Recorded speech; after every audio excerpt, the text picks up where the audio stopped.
You make me every single day. Some days you are unaware that I even exist, but I still get made. There are times when I'm short and simple. At other times, I'm a bit more drawn out and difficult. Sometimes there's pressure to make me in the midst of chaos.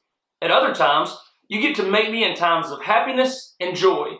I have the power to either land you in jail or give you ultimate victory. By doing nothing at all, you have still made me. Really, I am made at the end of a road that forks and diverges into two directions. Who am I? I am choice.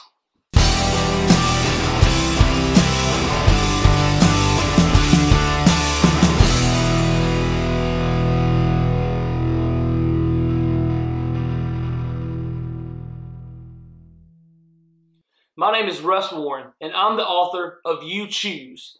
My book is about how your choices today affect you tomorrow. And so they say, Russ, why did you write this book? Of all the ones you could have written, why did you write this one?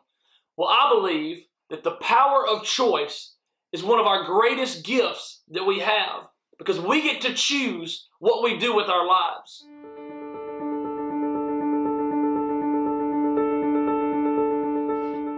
Things such as choosing for forever, choosing for eternity is basically what that chapter is all about. Choosing our relationship with Jesus, choosing to avoid average. We live in a day and time when people just want to be average. They want to be mediocre. They want to do what everybody else does. And this addresses that. Choosing the overflowing cup. We all know people who have bad attitudes and they're always down. They always choose to see the glass half empty instead of half full, or as I say, the overflowing cup. Choosing your friends. As I travel and go to the juvenile detention centers, I've seen people who are ending up in jail based on their friends, the people that they're hanging around. And this is big time for young people. As we pick and choose our friends and who we hang around, you will become like those you hang around. Chapter 5 is choosing purity. Choosing purity. My wife and I were both virgins when we got married, and we like to just really instill in young people sexual purity at a young age. It's the greatest gift you can give your future spouse. Choosing through peer pressure. We all know that when we're younger, and even my age today at 24, there's peer pressure all around us to do things we know we shouldn't be doing. And I like to really challenge young people with that chapter. Choosing to use your time wisely. We all know that life is but a vapor. We have a short time here on earth. But if we live it right, we live it well, once is enough. Choosing to break the cycle. Family history, family generational curses. You don't have to make decisions just because your mom and your dad and your grandparents.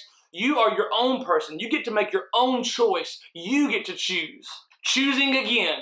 When I speak about choices, I really like to hit this one hard at the end of my messages, because we all believe because we've messed up so bad, God can't possibly love us. Because we've messed up so bad, there's no turning around. And that's not true. I say if you're still alive and you're still breathing, there's still hope for you. You can turn your life around. You can live your life in a different way than you've been doing it. Choosing daily. I believe that we have to make a fresh decision every single day. It's not good enough to have made a good choice yesterday, because you can make good choices every day and then just all of a sudden one day become a completely different person. And I like to challenge young people to make good decisions daily. You know, we live in a day and time when statistics are through the roof when it comes to things like drug use and alcohol abuse and teen pregnancy, and you just name it. The statistics are staggering for such negative consequences, things that have negative consequences. And I just want to be a person who can go out and encourage people that you don't have to be like everybody else.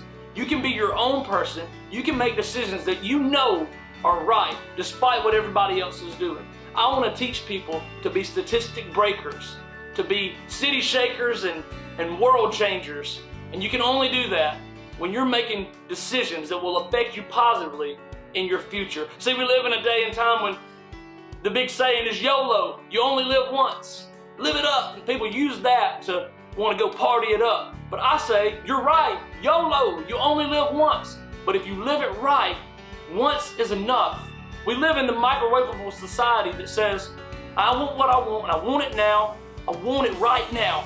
But I'm saying that we also have to deal with our consequences from the decisions that we make today. And a lot of people don't realize, they don't look far enough in advance to say, okay, if I do this now, this is how it's going to affect me and my legacy. This is how it's going to affect me and my family in the future. And so I'm here to say, and the book is here to say, make wise decisions, because the choices that you and I make today will affect us tomorrow, either in a positive way or a negative way. Thank you.